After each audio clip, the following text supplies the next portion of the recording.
Anchor నమస్కారం వీక్షకులారా, మా ఈ కొత్త పాడ్కాస్ట్కి మీకందరికీ స్వాగతం. వీక్షకులారా, 2026లో ఏమేమి జరుగుతాయో మహాపురుష అచ్యుతానంద దాసు వందల సంవత్సరాల క్రితమే రాసిపెట్టారు. నేటి ఈ పరిస్థితుల్లో ఒక పెద్ద యుద్ధం జరుగుతుందని ఆయన తన మాలిక భవిష్యవాణి గ్రంథంలో రాశారు. యుద్ధ పరిస్థితులు నెలకొనడాన్ని మీరు కూడా చూస్తూనే ఉన్నారు. మాలికలో ఇంకా ఏమేమి రాసి ఉన్నాయో మనం తెలుసుకుందాం. నేటి మన అతిథి మాలికా పరివ్రాజకుడు, జ్ఞాత ప్రమోద్ కుమార్ పృష్టి. రండి, ఆయనకు మన షోలోకి స్వాగతం పలుకుదాం. సార్, నమస్కారం. మా షోలోకి మీకు స్వాగతం. సార్, ఇది మన మొదటి పాడ్కాస్ట్ కాదు. ప్రేక్షకులు మన మొదటి ఎపిసోడ్కి ఎంతో ఆదరణ అందించినందున మనం దీనికి సీక్వెల్ చేస్తున్నాం. మాలిక ఆలోచనల గురించి మనం మాట్లాడుకున్న విషయాలకు చాలా మంచి స్పందన లభించింది. అప్పుడు మీరు యుద్ధం గురించి చెప్పారు. ఆ సమయంలో యుద్ధ వాతావరణం లేదు, కానీ ఇప్పుడు యుద్ధం జరుగుతోంది. 2026లో యుద్ధం జరుగుతుందని మహాపురుష అచ్యుతానంద గారు నిజంగానే వందల సంవత్సరాల క్రితమే రాశారా? ప్రమోద్ కుమార్ పృష్టి, అతిథి. జై జగన్నాథ్. జై మహాపురుష అచ్యుతానంద. ముందుగా ఓటీవీ వీక్షకులందరికీ నా కోటి ప్రణామాలు. మీకు కూడా నమస్కారం. ఒక విశేషమేమిటంటే, ఇదంతా వందల సంవత్సరాల క్రితం. అంటే సరిగ్గా చెప్పాలంటే 600 ఏళ్ల క్రితం జరిగింది. 1510 క్రీ.శ.లో చైతన్య మహాప్రభువు నదియా నవద్వీపం నుండి పూరీకి వచ్చినప్పుడు, పూరీని గజపతి రాజు ప్రతాపరుద్ర దేవుడు పాలిస్తున్నాడు. ఆ సమయంలో ఆయన పాలన ఉండేది మరియు అప్పుడు ఉత్కళ, ఒడిశా.కు చెందిన పంచసఖులు, 5గురు గొప్ప సంత్ కవులు ఉండేవారు. ఆ పంచసఖులలో ఒకరైన మహాపురుష అచ్యుతానంద ఎన్నో భవిష్యవాణులు రాసి వాటి ద్వారా మనల్ని అప్రమత్తం చేశారు. ప్రపంచం మొత్తాన్ని ప్రభావితం చేసే భయంకరమైన సమయం రాబోతోంది. ఆ సమయంలో ఉత్పన్నమయ్యే పరిస్థితులు అందరినీ తమ గుప్పిట్లోకి తీసుకుంటాయి. మనం గత పాడ్కాస్ట్లో మాట్లాడుకున్నట్లు ఈ వినాశనకర సంఘటనలు మరియు భయంకరమైన యుద్ధ పరిస్థితులకు కారణం మీన రాశిలో శని ప్రవేశించడమే. మనం దీని గురించి చర్చించాము. యదా బాజా పక్ష త్రయోదశాత్మక భవే ఘోరలోకక్షయ ముండమాల జుతాం. వ్యాస మహర్షి భవిష్య పురాణంలో ఇలా రాశారు: మీన రాశి గతే మందే మచ్చ నాశ భవేత్, అనగా శని మీన రాశిలోకి ప్రవేశించినప్పుడు అపారమైన వినాశనం జరుగుతుంది. వివిధ రకాల సమస్యలు వస్తాయి మరియు వీటన్నింటి మధ్య యుద్ధం కూడా ఒక ప్రధాన కారణమవుతుంది. మీన రాశిలో శని కారణంగా యుద్ధ పరిస్థితులు ఉత్పన్నమవుతాయని మాలికలో రాయబడింది. మరియు జ్యోతిష్య శాస్త్రంలో కూడా ఇలా రాయబడింది: అర్ధమధ్య జదా జీవ క్రమ రాశి త్రయంగ స్పర్శయది. అనగా బృహస్పతి, గురుడు ఒకే సంవత్సరంలోపు 3 రాశులను స్పృశిస్తే ప్రపంచంలో భయంకరమైన యుద్ధ వాతావరణం ఏర్పడుతుంది. జ్యోతిష్య శాస్త్రం కూడా ఈ విషయంలో పంచసఖులతో, ముఖ్యంగా అచ్యుతానంద మహాపురుషుని మాలికతో ఏకీభవిస్తోంది. ఇందులో మీన రాశిలో శని ఉన్నప్పుడు యుద్ధం లాంటి భయంకర పరిస్థితి ఏర్పడుతుందని చెప్పబడింది. బృహస్పతి ఒకే సంవత్సరంలో 3 రాశులను దాటినప్పుడు యుద్ధం లాంటి భయంకర పరిస్థితులు వస్తాయని జ్యోతిష్య విద్య కూడా సమర్థిస్తుంది. మరియు ఇది ఈ సంవత్సరమే జరగబోతోంది. కాబట్టి ఈ సమయంలో యుద్ధం ఖాయం. భారతదేశంలో యుద్ధం జరుగుతుందని, ప్రపంచమంతటా యుద్ధాగ్ని వ్యాపిస్తుందని 600 ఏళ్ల క్రితమే అచ్యుతానంద మహాపురుషుడు మాలికలో రాశారు. అమెరికా మరియు ఇరాన్ మధ్య జరిగే యుద్ధమే దీనికి ఒక పెద్ద కారణంగా మారుతుంది. మనం గత పాడ్కాస్ట్లో మహాభారత యుద్ధం ఇంకా ముగియలేదని కూడా చర్చించాము. ద్వాపర యుగంలో శ్రీకృష్ణుడు ద్వారకకు చేరుకున్నప్పుడు రుక్మిణి ఇలా అడిగింది: ప్రభు, మీరు ఇన్ని రోజుల తర్వాత వచ్చారు. మీ దర్శన భాగ్యం అందరికీ కలుగుతోంది. మీ అష్టపట్రాణులు, 8 మంది ప్రధాన రాణులు మరియు ద్వారకావాసులంతా సంతోషంగా ఉన్నారు. కానీ కురుక్షేత్రంలో కౌరవులు, పాండవుల మధ్య జరిగిన 18 రోజుల యుద్ధం, దానికి నేనే ప్రకటన చేశానో, ఆ యుద్ధంలో నేను అర్జునుని రథసారథిగా, నిర్ణాయకుడిగా ఉన్నానో, ఆ యుద్ధం పూర్తయిందా?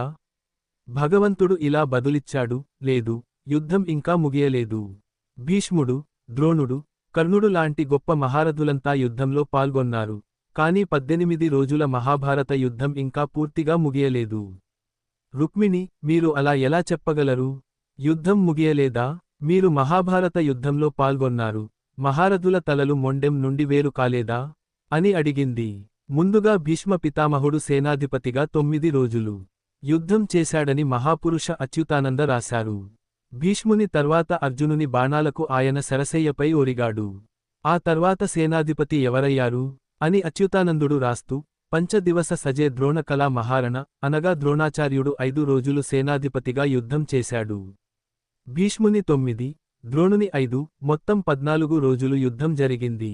ద్రోణాచార్యుడు ధృష్టద్యుమ్నుని చేతిలో హతమయ్యాడు. ఆ తర్వాత అచ్యుతానంద మహాపురుషుడు ద్విదిన యుద్ధ నృపతి కర్ణ అంగరాజ అన్నారు. అనగా సూర్యపుత్రుడైన కర్ణుడు 2 రోజులు సేనాధిపతిగా యుద్ధం చేశాడు. అర్జునుని చేతిలో కర్ణుడు చనిపోయాక 9+5+2 సమానము 16 రోజులు పూర్తయ్యాయి. ఆ తర్వాత శల్యుడు సేనాధిపతి అయ్యాడు. యుధిష్ఠిరుని ఆగ్రహానికి శల్యుడు చనిపోయాడు. ఆ తర్వాత కృపాచార్యుడు తదితరుల పర్వం మొదలైంది. యహీపర 17 దిన ద్వి ప్రహర అనగా ఈ విధంగా మొత్తం 17.5 రోజులు యుద్ధం జరిగింది. మరి కురుక్షేత్రంలో కౌరవులు, పాండవుల మధ్య యుద్ధం ముగిసిందా? అన్నలైన దుర్యోధన, దుశ్శాసనులు చనిపోయారు. పాండవులు విజయం సాధించారు. ధర్మరాజు యుధిష్ఠిరుడు హస్తినాపుర సింహాసనం అధిష్ఠించాడు. కాని యుద్ధం మిగిలిపోయిందా? ఓ జే బాకీ సుత తోరే హే రుక్మిణీ ఓ యుద్ధ బాకీలా నహి. అనగా మిగిలిపోయిన ఆ సగం రోజు యుద్ధం ఇంకా పూర్తి కాలేదు. రుక్మిణి అడిగింది, అయితే ఆ యుద్ధాన్ని పూర్తి చేయడానికి మీరు మళ్లీ ద్వారక నుండి కురుక్షేత్రం వెళ్లాలా?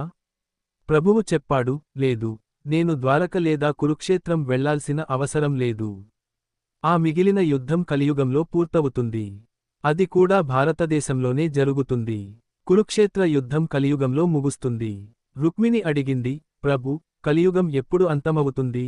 సత్యయుగం ఆయుష్షు 17,28,000 సంవత్సరాలు, త్రేతాయుగం ఆయుష్షు 12,96,000 సంవత్సరాలు, ద్వాపరయుగం ఆయుష్షు 8,64,000 సంవత్సరాలు.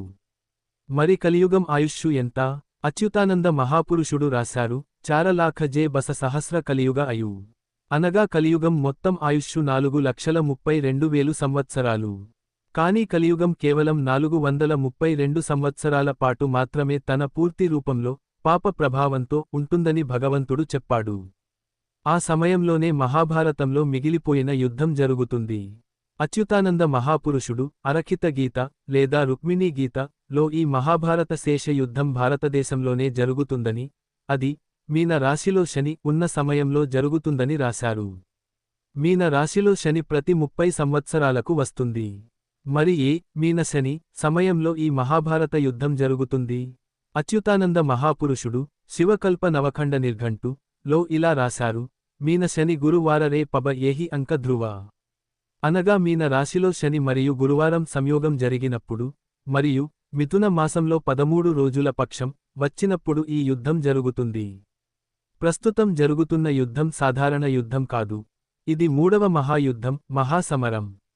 ఇందులో భయంకరమైన వినాశనం జరుగుతుందని, అనేక దేశాల ప్రజలు చనిపోతారని మహాపురుషులు చెబుతున్నారు. సాతకోటి లోక సారా విశ్వ వినాశ అనగా ఈ యుద్ధం మరియు ఇతర ప్రకృతి విపత్తుల వల్ల ప్రపంచంలోని అత్యధిక జనాభా, సుమారు 75% నాశనమవుతుంది. మొదటి ప్రపంచ యుద్ధం 1914 నుండి 1918 వరకు, సుమారు 5 ఏళ్లు జరిగింది. రెండవ ప్రపంచ యుద్ధం 1939 నుండి 1945 వరకు, సుమారు 6 ఏళ్లు జరిగింది. మూడవ ప్రపంచ యుద్ధం, మహాభారత యుద్ధ శేష భాగం ఎప్పుడు జరుగుతుంది? ఈ కలియుగ యుద్ధం ఎప్పుడు జరుగుతుందని అచ్యుతానంద మహాపురుషుని శిష్యుడు రామచంద్ర అడిగాడు. మీన రాశిలో శని మార్చి 28, 2025న ప్రవేశించి 2027 వరకు అక్కడే ఉంటుంది. ఇదే సమయంలో 13 రోజుల పక్షం అశుభకాలం కూడా వస్తుంది. ఇదే సమయంలో మూడవ ప్రపంచ యుద్ధం జరుగుతుంది. శిశు అనంతుని పంచసఖుల్లో ఒకరు కలియుగ మాలిక లో ఇలా రాశారు, 26 ఒడిశా హోబ మహాసమర 25 అఠా ఒడిశా విదేశీ జాతి జేతే ముహూర్త కా మధ్య బాహర హోవే నవే కదాచిత్. అనగా 2026లో భయంకరమైన యుద్ధం జరుగుతుంది. 2025 చివరి నాటికి ఒడిశా మరియు భారతదేశంలోని వివిధ జిల్లాల్లో నివసిస్తున్న విదేశీయులు, బంగ్లాదేశీ చొరబాటుదారుల వంటివారు క్షణాల్లో బయటకు పంపబడతారు. 2026లో మహాసమరం జరుగుతుంది మరియు భారతదేశం ఈ యుద్ధంలో పాల్గొంటుంది. ఇది మూడవ ప్రపంచ యుద్ధం. అచ్యుతానంద మహాపురుషుల ప్రకారం, ఈ యుద్ధం ఇరాన్ మరియు అమెరికా మధ్య ప్రారంభమవుతుంది. మహాపురుష అరఖిత దాస్, గంజాం జిల్లాలోని బడాఖేముండి రాజకుటుంబంలో జన్మించి ఉడాసని కొండ గుహల్లో శూన్య సమాధి పొందారు. మహాగుప్త పద్మకల్పం లో ఇలా రాశారు, అమెరికా రాష్ట్ర భాయి మునాస జో ఇరాన్. అమెరికా అనగా ఇరాన్, అమెరికా యుద్ధం మూడవ ప్రపంచ యుద్ధంగా మారుతుంది. అమెరికా గెలవదు. ప్రపంచంలో తనను తాను అత్యుత్తమమైనదిగా గర్వించే దేశం అహంకారం బద్దలవుతుందని మహాపురుషులు రాశారు. గర సహీ నార ధాతా తేనుకర వాయి అమెరికా. ఈ యుద్ధంలో అమెరికా నష్టపోవాల్సి వస్తుంది. ఈ యుద్ధం నెమ్మదిగా ప్రపంచ యుద్ధ రూపాన్ని సంతరించుకుంటుంది. అమెరికా ఆర్థిక వ్యవస్థ, సైనిక శక్తి, అణుశక్తి క్రమంగా బలహీనపడతాయి. మాలికలో కేవలం యుద్ధం సమస్య గురించే కాదు, పరిష్కారం కూడా రాసి ఉంది. యుద్ధంలో ఎంతో మంది ప్రాణాలు కోల్పోతారు, ఆస్తి నష్టం జరుగుతుంది. మనం ప్రజలను చైతన్యవంతులను చేస్తే దీనిని ఆపగలమా? రామాయణంలో మండోదరి రావణుడికి నచ్చజెప్పింది, నువ్వు ఎవరితో యుద్ధం చేస్తున్నావు? వారు సాక్షాత్తు విష్ణు అవతారమైన శ్రీరాముడు. యుద్ధం వద్దు. విభీషణుడు, కుంభకర్ణుడు మరియు ఇతర మంత్రులు కూడా నచ్చజెప్పారు, కాని రావణుడు వినలేదు, యుద్ధం ఆగలేదు. ద్వాపర యుగంలో శ్రీకృష్ణుడు శాంతిదూతగా వెళ్లి దుర్యోధనుడికి నచ్చజెప్పాడు, పాండవులకు కేవలం 5 ఊళ్ళు ఇవ్వు. కాని సూదిమొన మోపినంత స్థలం కూడా ఇవ్వనని దుర్యోధనుడు నిరాకరించాడు. ఈ యుద్ధం విధి, నియతి చేత నిర్ణయించబడిందని మహాపురుషులు రాశారు. ఇది దైవశాసనం.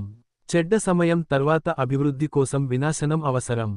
హరిదాసు మహాపురుషుడు రాశారు, సమ పంచ సహస్ర కలశేష హోయిబో సత్యజుగ ఆదప్రవేశ. అనగా కలియుగపు 5000 ఏళ్లు పూర్తికాగానే అవి ఇప్పటికే పూర్తయ్యాయి, సత్యయుగ ప్రవేశం జరుగుతుంది. హరి హరి శబ్ద మాతిబే హరి భక్త మానే. నలుదిక్కులా హరినామం మారుమోగుతుంది. అమెరికా పతనమవుతుంది. భారతదేశంతో పాకిస్తాన్కు భయంకరమైన యుద్ధం జరుగుతుంది. China, Turkey, Iran, Britain, America అన్నీ ఈ యుద్ధంలో పాల్గొంటాయి. పాకిస్తాన్కు ఆయుధాలు అందుతాయి. రష్యా భారతదేశం పక్షాన నిలబడుతుంది. మరో 6 దేశాలు భారత్కు మద్దతు ఇస్తాయి. మహాగుప్త పద్మకల్పంలో ఇస్లామిక్ దేశాలన్నీ భారత్ను నాశనం చేయడానికి ఏకమవుతాయని, కాని వారు సఫలం కాలేరని రాశారు. 2026లో మహాపురుషులే భారతదేశానికి అస్త్రశస్త్రాలు అందిస్తారు. రెండవ ప్రపంచ యుద్ధంలో జపాన్, హిరోషిమా పై బాంబులు వేశారు. ఈసారి జపాన్ కూడా యుద్ధంలో పాల్గొని భారత్కు అండగా నిలుస్తుంది. జర్మనీ, రష్యా భారత్ వైపు ఉండగా, ఇరాక్ తదితర దేశాలు పాకిస్తాన్కు మద్దతు ఇస్తాయి. చైనా ఖచ్చితంగా భారత్పై దాడి చేస్తుంది. Iran, America, China. Guru Gobind Singh ji తన సౌసాఖీ లో రాశారు, ధరతీ కీ కోనే కోనే మే భారీ హోంగే జంగ్. అనగా యుద్ధం ప్రపంచమంతటా వ్యాపిస్తుంది. చివరకు భారతదేశమే ఈ యుద్ధంలో విజయం సాధిస్తుందని అచ్యుతానంద మహాపురుషుడు రాశారు. సంపూర్ణ భారత హీ యుద్ధ జీతిబో. చివర్లో పాకిస్తాన్, ఇతర దేశాలు భారత్ శరణు కోరుతాయి. భారతదేశం మొత్తం ప్రపంచాన్ని నియంత్రిస్తుంది మరియు భారతదేశానికి ఒక చక్రవర్తి ఉంటాడు. బడదేవ రాజా హైవే చక్రవర్తి భూపతి. ఎన్నికలు లేదా ప్రజాస్వామ్యం ద్వారా కాకుండా భగవాన్ బలరాముని అంశ, బడదేవ్, భారతదేశ చక్రవర్తి అవుతారు మరియు ప్రపంచ శాంతిని స్థాపిస్తారు. కురుక్షేత్ర యుద్ధం తర్వాత యుధిష్ఠిరుడు రాజు అయినట్లుగానే, భగవాన్ విష్ణువు సత్యయుగంలో నృసింహ రూపంలో, త్రేతాయుగంలో శ్రీరాముని రూపంలో, ద్వాపరంలో శ్రీకృష్ణుని రూపంలో రాజుగా ఉన్నారు. కలియుగంలో భగవంతుడు స్వయంగా రాజు కాలేడు, కాని ఆయన అంశ, కల్కి లేదా బడదేవ్ పాలిస్తుంది. ప్రస్తుతం భారతదేశం న్యూట్రల్, తటస్థ స్థితిలో ఉంది, రష్యా పక్షాన కాకుండా, అమెరికా పక్షాన పూర్తిగా కాకుండా. కానీ పరోక్షంగా ప్రతి దేశం ఈ యుద్ధంలో భాగస్వామ్యమవుతుంది. భారతీయ ముస్లింలు కూడా భారతదేశానికే మద్దతు ఇస్తారని మహాగుప్త పద్మకల్పంలో ఉంది. ఒడిశాపై కూడా ఈ యుద్ధ ప్రభావం పడుతుంది. యుద్ధం పశ్చిమంలో జరిగితే, తూర్పున ఉన్న ఒడిశాపై ఎలాంటి ప్రభావం ఉంటుందని రామచంద్ర దాస్ అడిగారు. దానికి అచ్యుతానంద మహాపురుషుడు, ఒడిశా ఏకజుగ మహాభారత అటి అని సమాధానమిచ్చారు. అనగా ఒడిశాలో కూడా మహాభారత యుద్ధంలో కొంత భాగం జరుగుతుంది. ఆ ప్రదేశం కటక్లోని చౌద్వార్ అవుతుంది. ద్వాపర యుగంలో పాండవులు తమ అజ్ఞాతవాసాన్ని విరాటనగరం లో గడిపారు, అదే ప్రస్తుత చౌద్వార్, కటక్. అక్కడ భూమి అడుగున 30 కిలోమీటర్ల పరిధిలో ఆ పురాతన అస్త్రశస్త్రాలు ఇప్పటికీ పాతిపెట్టబడి ఉన్నాయి. యుద్ధ సమయంలో ఆ ఆయుధాలే పనికొస్తాయి. ద్వాపరంలో 5గురు యోధులు ఉన్నట్లుగానే, ఈసారి కూడా 5గురు యోధులు అభిమన్యు, ఏకలవ్య, ఘటోత్కచ తదితరుల అవతారాలు ఒడిశాలోని చౌద్వార్, జట్నీ ప్రాంతంలో భయంకరమైన యుద్ధం చేస్తారు. చైనా ప్రధాన అధ్యక్షుడు లేదా సేనాధిపతి దుర్యోధనుని అంశతో లేదా అసురుడిగా జన్మించి భారత్పై దాడి చేస్తాడు. భారతదేశం ధర్మం పక్షాన నిలబడుతుంది. ఈ సమయం చాలా భయంకరంగా ఉంటుందని మహాపురుషులు రాశారు. ఆకస్మికంగా జరిగే సంఘటనలు ప్రపంచాన్ని ఆశ్చర్యపరుస్తాయి. ఈ మూడవ ప్రపంచ యుద్ధం 13 నెలల పాటు కొనసాగుతుంది. మొదటి ప్రపంచ యుద్ధం 5 ఏళ్లు, రెండవది 6 ఏళ్లు జరిగింది. జగన్నాథ ఆలయం, శ్రీ మందిరం గురించి కూడా మాలికలో చాలా విషయాలు ఉన్నాయి. పంచసఖులు అచ్యుతానంద, శిశు అనంత, జస్వంత్, బలరాం, జగన్నాథ దాస్ భగవంతుని వివిధ అంశాలే. కలియుగ అంతం మరియు సత్యయుగ ప్రారంభ సమయంలో పూరి ఆలయంలో అనేక అశుభ సంకేతాలు కనిపిస్తాయని అచ్యుతానంద మహాపురుషుడు రాశారు. నీలచక్రం నుండి రాళ్లు రాలడం, ఆలయ ప్రాంగణంలో గద్ద వాలడం లాంటివి. ఇది ప్రపంచానికి రాబోయే చెడ్డ కాలానికి సంకేతం. జగన్నాథ ఆలయ గర్భగుడి, జగమోహన్ నుండి రాళ్లు పడతాయి. జీతే బే లాగీబ రత్న చందుఆ అగ్ని సే బే నిశా కా నిచో చోరీ హై. అనగా గుడిలో మంటలు చెలరేగడం లేదా దొంగతనాలు జరగడం. వర్ష బ్రీత్ర రే రథయాత్రాకో బందా. రథయాత్ర ఏదో ఒక రూపంలో 6 సంవత్సరాల పాటు ప్రభావితమవుతుందని లేదా నిలిపివేయబడుతుందని కూడా రాసి ఉంది. కోవిడ్ సమయంలో జరిగినట్లు భూమి యొక్క ఋతు చక్రం మారిపోతుంది. 12 నెలలకు బదులుగా కేవలం 6 ఋతువులే అనుభవంలోకి వస్తాయి. కొన్నిసార్లు ఒకే నెలలో అనేక ఋతువులు అకస్మాత్తుగా వేడి, అకాల వర్షం కనిపిస్తాయి. వాతావరణ మార్పు భయంకరమైన రూపాన్ని దాల్చుతుంది. వైశాఖ మాస రే తేస ఋతుభోగ. వైశాఖ మాసంలో విపరీతమైన వేడి, అకాల వర్షాలు ఉంటాయి. ఆధ్యాత్మికత లేని విజ్ఞాన శాస్త్రం అసంపూర్ణం. నేడు విజ్ఞాన శాస్త్రం చెబుతున్న విషయాలు, ధృవాల్లో మంచు కరగడం, క్లైమేట్ చేంజ్ మాలికలో 600 ఏళ్ల క్రితమే రాయబడ్డాయి. 13 రోజుల పాటు సూర్యకిరణాలు చాలా తీవ్రంగా ఉంటాయి. సౌర తుఫాను. పెద్ద పెద్ద దేశాలు సముద్రంలో మునిగిపోతాయి. అమెరికా మరియు అట్లాంటిక్ మహాసముద్రంలోని అనేక ప్రాంతాలు మునిగిపోతాయి. ఒడిశాలోని హీరాకుడ్ ఆనకట్ట, మహానదిపై కూడా బద్దలవుతుంది లేదా నీరు పొంగిపొర్లి పెను విధ్వంసం సృష్టిస్తుంది.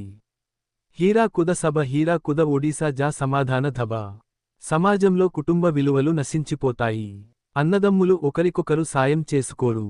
ప్రజలు పనిలో, ల్యాప్టాప్, ఆఫీసు ఎంత బిజీగా మారిపోతారంటే బంధాలకు సమయం ఉండదు. గీత, భాగవతం లాంటి జ్ఞానం అంతరించిపోతుంది. అందే దీప రఖో అనగా గుడ్డివాడికి దీపం చూపించినట్లు అవుతుంది. తప్పుడు విద్య మరియు వ్యాపారీకరణ ఆధిపత్యం చెలాయిస్తాయి. అక్టోబర్ 19 తర్వాత పరిస్థితులు మరింత దిగజారుతాయి. మాలికలో కొన్ని విషయాలు ఆంగ్లంలో, ఫిరంగి భాష లో కూడా దాగి ఉన్నాయి. ఇంగ్లీష్ ప్రాంత రఖబసా అనగా ఇంగ్లీష్ పదం అక్షరాల్లో భవిష్యత్తు దాగి ఉంది. ఈ అంటే ఈస్ట్ ఇండియా కంపెనీ ఆంగ్లేయుల పాలన. ఎన్ అంటే నెహ్రూ, జవహర్లాల్ నెహ్రూ పాలన. జీ అంటే గుల్జారీ లాల్ నందా. ఎల్ అంటే లాల్ బహదూర్ శాస్త్రి. ఐ అంటే ఇందిరా గాంధీ. నారీ రాజా హో కా పూర్ణకి ఆశ్చర్యకరో మహిళ పాలకురాలు అవుతుంది మరియు మహిళలకు స్వేచ్ఛ వస్తుంది. ఎస్ మరియు హెచ్ అక్షరాలు కలియుగాంతం మరియు సత్యయుగ ప్రారంభానికి ప్రతీకలు. ఎస్ అంటే 7 భారతదేశంలో 7 ప్రముఖులు లేదా 7 ప్రధాన ఆధ్యాత్మిక శక్తులు పాలిస్తారు. మరియు హెచ్ అంటే ఆనెస్టీ సాధుత్వం, ధర్మం, దేశాన్ని ధార్మికులు పాలిస్తారు. రామరాజ్యం స్థాపించబడుతుంది. అన్ని దేశాలు భారతదేశం ముందు తలవంచుతాయి. భారతదేశం జగద్గురువు అవుతుంది. యాంకర్, నేటి ఈ ఎపిసోడ్ విన్న తర్వాత మా ప్రేక్షకులకు చాలా విషయాలు అర్థమవుతాయని నేను భావిస్తున్నాను.